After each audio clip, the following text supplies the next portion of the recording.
ओम श्री साई राम। संदेह निवारिणी अध्याय 9। ओ, तुम आ गए। अच्छा, क्या समाचार है? हम लोगों को आपके सिवाय और क्या समाचार है स्वामी? मैंने सुना है कि आपकी केरल यात्रा बहुत सुखद और अनोखी रही। मैं उदास हूं कि उसमें शरीक होने का मेरा भाग्य नहीं था। तुम इसके लिए उदास क्यों हो? उस यात्रा का विवरण सुनो और प्रसन्न हो। ये सब कुछ है। ये आशा और विश्वास रखो कि जब अगली बार ऐसा अवसर आएगा तब तुम उसमें सम्मिलित हो सकोगे। भूत के ऊपर चिंता मत करते रहो। आशा और विश्वास का क्या लाभ जब भाग्य में ही ना हो? आशा से केवल और अधिक निराशा होगी। क्या भाग्य का कोई रूप और व्यक्तित्व है जिसे तुम उसके प्रकट होने के पहले भी पहचान सकते हो? तुमको इसके सहारे लटकते नहीं रहना चाहिए। हर समय भाग्य भाग्य कहते हुए। वह भाग्य तुम्हारी इच्छा और इच्छा शक्ति के बिना कैसे फल दे सकता है और कर्म के रूप में व्यवहारिक रूप ले सकता है। भाग्य चाहे जो भी हो, कर्म करते रहना चाहिए। भाग्य को प्राप्त करने के लिए भी कर्म करना है। यदि भाग्य में हो तब सब कुछ अपने आप हो जाता है ना? ये बहुत बड़ी भूल है। यदि तुम फल को हाथ में लेकर चुपचाप बैठे रहो, ये आशा करते हुए कि उसका रस तुम्हारे मुंह में पहुंच जाएगा, तो इस तरह तुम कैसे उसका पान कर सकते हो? ये मूर्खता है कि बिना फल का रस निचोड़े और उसको पिए ये शिकायत की जाए कि भाग्य ने रसपान का सुख नहीं दिया। भाग्य ने तुम्हारे हाथ में फल दिया।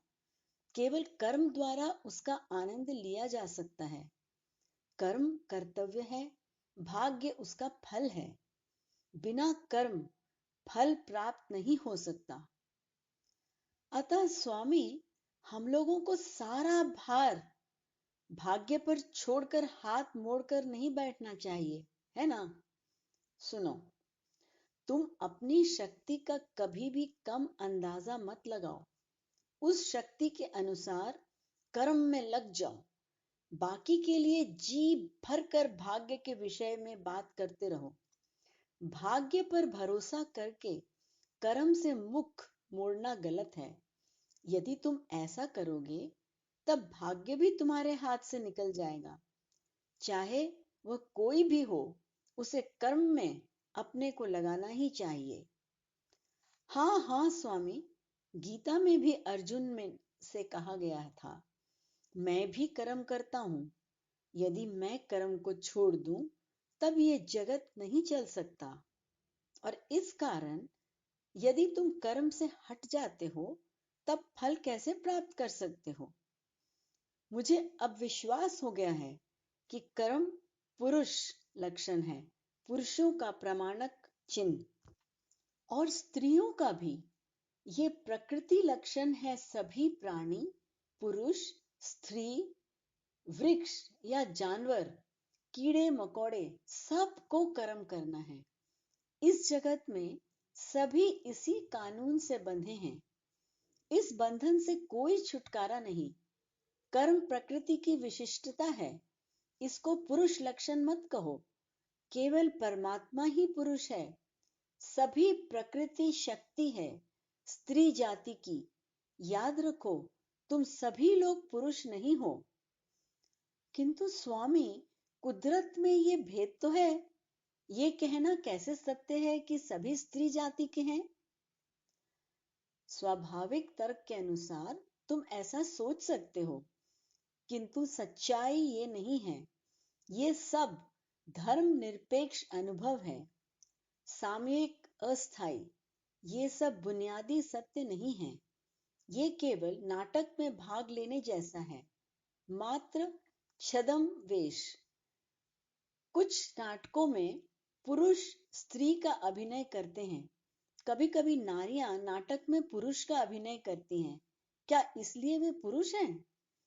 प्रकृति रूपी नाटक में सभी पात्र स्त्री जाति के हैं। यद्यपि पुरुष के अभिनय भी हो सकते हैं, सच्चा पुरुष केवल एक ही है, वह है शिव, आत्मा। आत्मा सभी में विद्यमान है, किंतु केवल इस कारण से सभी पुरुष जाति के नहीं माने जा सकते। प्रकृति की नाट्यशाला लड़कियों के स्कूल की तरह है, जहां सभी पात्रों का अभिनय लड़कियां करती हैं। शक्ति जो स्त्री जाति की है, इन सभी पात्रों का रूप लेती है। किंतु मेरे प्रिय साथी, इस नाटक को सच मत समझो। स्वामी, ये सब सुनकर भी ये संसार मेरे लिए एक पहेली बना हुआ है। जब एक तरफ देखता हूं, तब वह सच मालूम होता है। जब उसका दूसरा भाग सामने आता है, तब वह असत्य प्रतीत होता है। कुछ भी निश्चित नहीं। यही तो मिथ्या का स्वभाव है। इसका अर्थ ये हुआ कि संसार न तो सत्य है और न असत्य है, न वास्तविक है और न अवास्तविक है। तुम मिथ्या में जन्मे हो, तुम इसमें फंसे हुए हो, इसलिए इसमें और उसमें, सत्य और असत्य में भेद नहीं कर सकते हैं। तब स्वामी इस मिथ्या की चर्चा को यहीं छोड़कर कृपया उस सत्य, उस पुरुष, वह जो भी है, के विषय में कुछ बताइए। उस पुरुष का ना तो कोई जन्म है और न मृत्यु, उसमें कोई परिवर्तन नहीं होता। वह चित स्वरूप है, ज्ञान स्वरूप है। वह धर्म स्वरूपा नहीं है, क्योंकि धर्म या आचरण संहिता उसके स्वभाव के नहीं है। ज्ञान जो उसका स्वभाव है, नहीं बदलता। वह समय समय पर सुधारा या परिवर्तित नहीं किया जा सकता। ये सनातन ज्ञान है। प्रकाश इसका स्वभाव है और इस कारण अंधकार का लेश मात्र भी इसमें नहीं समा सकता।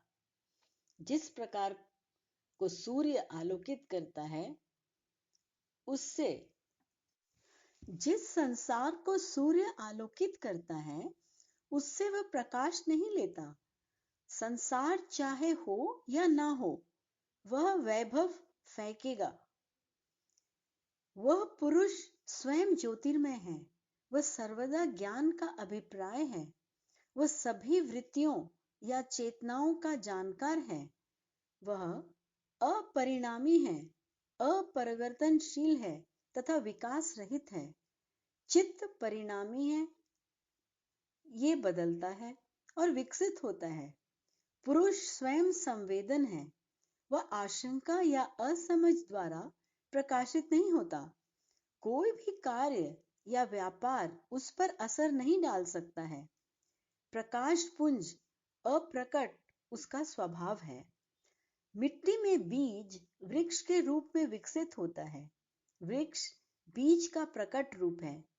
ये बीज से वृक्ष और वृक्ष से बीज का परिवर्तन प्रदर्शित करता है कि बीज में शक्ति का व्यापार है। ये परिणाम है। किंतु पुरुष अप्रभावित, अपरिवर्तनशील, वह देखने वाला है। वह बिल्कुल प्रकृति से अलग है। कोई भी कार्य उसकी महिमा को कम नहीं कर सकता और न उसके व्यक्तित्व को निर्गम कर सकता है। तब प्रकृति कौन है और पुरुष कौन है? जो देखा जाता है, उसके पीछे का प्रधान प्रकृति है, और जो देखने वाला है, उसके पीछे का प्रधान पुरुष है। ये कहा जाता है, अमूलम मूलम। जो कारण की जड़ है, उसकी भी जड़ है। प्रकृति और पुरुष दोनों कारण रहित हैं और उनका कोई प्रारंभ नहीं।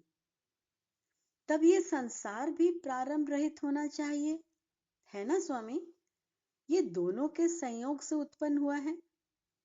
वह संयोग भ्रम का फल है, भ्रम से उद्भत है। वह पुनः भ्रम उत्पन्न करता है। बीज और वृक्ष का नियम यही है। संयोग का क्या अर्थ है स्वामी? ये क्या स्थिति है? गुणों में जो प्रकृति से विकसित होते हैं, पुरुष का प्रतिबिंब ही संयोग है। सुनो, एक उदाहरण है। सूर्य जल नहीं, न जल सूर्य है, फिर भी उनके सामीप्य से प्रतिबिंब उत्पन्न होता है। उस प्रतिरूप की विशिष्टता न तो सूर्य की है, न पानी की, और न ये कहा जा सकता है कि ये दोनों के बिना है। जब पानी आंदोलित होता है, तब प्रतिरूप भी हिल जाता है, प्रतिरूप भी थोड़ा चमक जाता है। पुनः चुंबक लोहा से भिन्न है, किंतु जब दोनों पास पास लाए जाते हैं, तब चुंबक लोहे को प्रभावित करता है और उसको अपने जैसा बना लेता है। यही वह संबंध है जिसे संयोग या मिलाप कहते हैं। कृपया बताइए कि इनमें कौन सत्य पुरुष है और कौन सक्रिय पुरुष है? क्या मैंने सूर्य और प्रतिबिंब के विषय में नहीं बताया? पुरुष प्रतिरूप करने वाला है, अनुभव करने वाला, आनंद लेने वाला। जो मूल है बिंब, वह प्रभावित नहीं होता, वह अकर्ता है, न अनुभव करने वाला। अतः पुरुष प्रतिरूप व्यवहारिक पुरुष या ग्रहिता, ग्रहण करने वाला कहा जाता है। बिंब ही सत्य है, सनातन है, असली है, आत्म स्वरूप है। ग्रहिता जानने वाला, और इस जानने की प्रक्रिया से वह परिवर्तित होता है।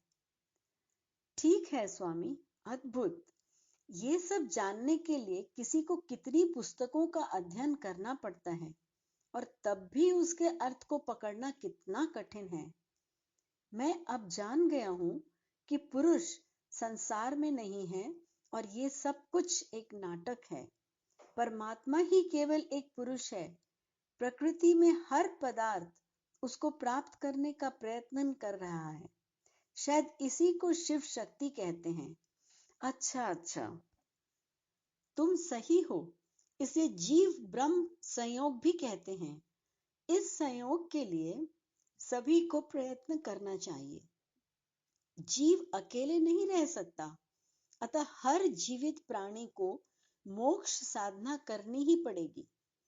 इसके बिना शांति नहीं मिल सकती। मोक्ष का क्या यथार्थ मतलब है स्वामी, और मुक्ति क्या है? दोनों का एक ही अर्थ है।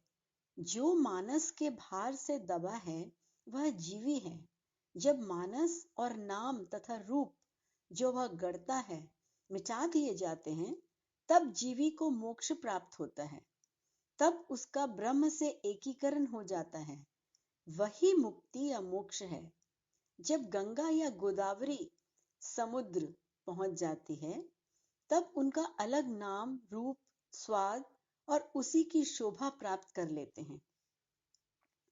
जब तक जीव मानस के मिट जाने का लक्षण प्राप्त नहीं कर लेता, तब तक वह नाम, रूप तथा रुचि की माया, अपनापन का भाव तथा मैं के आभास को अपने साथ लिए चलता है। जब वह सागर के निकट पहुंचता है, तब ये विशिष्टताएं धीरे धीरे अदृश्य होने लगती हैं। जब गुण और मन की चंचलता मिट जाती है, तब ये कह सकते हैं कि ब्रह्म से संयोग हो गया है। वह गंगा जो सागर से मिल गई है, मीठी कैसे हो सकती है? यदि ये कहा जाए कि कोई ब्रह्म में लीन हो गया है, तब उसमें तीनों गुण नहीं होने चाहिए और न मानस को कोई स्वाद ही। इस पूर्ण संयोग को सायुज्य मुक्ति कहते हैं। ओह, कितना महान स्वामी! हर किसी को आशीर्वाद दीजिए कि वह इस संयोग को प्राप्त कर सके, तब यह संसार सचमुच में सुखी होगा। क्या मेरे लिए ऐसा आशीर्वाद देना तुम्हें मिली हुई स्वतंत्रता के विरुद्ध जाना होगा? उस आशीर्वाद को जीतने के लिए जो साधना बताई गई है, उसे करो। अपने प्रयत्नों द्वारा आशीर्वाद प्राप्त करो। वही रास्ता है। ये ऐसी कोई चीज नहीं जिसे दिया जा सके। तुम सूर्य से ये प्रार्थना नहीं करते कि उसकी किरणें तुम पर गिरें। क्या ऐसा करते हो? आलोकित होना उसका स्वभाव है, वह सर्वदा ऐसा करता रहता है। तुम अपने और सूर्य के बीच की बाधा हटा दो और किरणें तुम पर आ जाएंगी। उसी तरह कृपा की किरणें और अपने बीच माया, मेरेपन, अपनेपन की बाधा को बनाए रखकर ये शिकायत करने से क्या लाभ कि वे तुम्हें नहीं प्राप्त होती? उसमें वे किरणें क्या कर सकती हैं? वो तो ये कहने के जैसा अच्छा हुआ कि हमें अपने मानस से मेरेपन और अपनेपन के भाव के सभी चिन्ह मिटा देना चाहिए। तुम ये क्यों कहते हो कि ये कहने के जैसा अच्छा हुआ? मैं इस बात को जोर देकर बार बार कह रहा हूं। यदि तुम कृपा की किरणों को प्राप्त करना चाहते हो, तब प्रयत्न करो और बाधाओं को हटा दो। याद रखो, यदि तुम अब इसके लिए प्रयत्न नहीं करते हो, तो कुछ समय के बाद इसकी लालसा अनुभव करोगे। इस लालसा से तुम बच नहीं सकते। किसी न किसी दिन ये होना ही है। माया की पिंडी का ये परिवर्तन। आनंद के दिन को, मुक्ति के दिन को स्थगित क्यों करते हो? आज के दिन से नहीं, इसी क्षण से इसके लिए परिश्रम करो। मेरे बच्चे, अब तुम जा सकते हो, किंतु आना, मुझे तुमसे एक और बात कहनी है। छोड़ पर मत जाओ, एक समान रहो, धैर्यवान रहो। ओम शांति शांति शांति।